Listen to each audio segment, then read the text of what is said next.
آج تختی نمبر 2 کا دوسرا سبق پڑھیں گے۔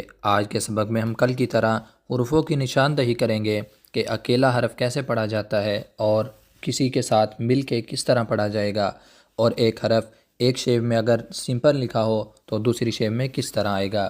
شروع کرتے ہیں۔ پہلا حرف دیکھیں کاف، دوسرا حرف بھی کاف، لیکن دونوں کے لکھنے میں فرق ہے، لیکن پڑھے ایک ہی طرح جائیں گے۔ اسی طرح اگر یہ با کے ساتھ آئے گا تو یہ پڑھا جائے گا کاف با، لیکن لکھنے میں مختلف ہوگا۔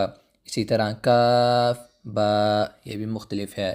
اسی طرح کاف الف، اس طرح الف کے ساتھ آئے گا تو کاف مختلف لکھا گیا۔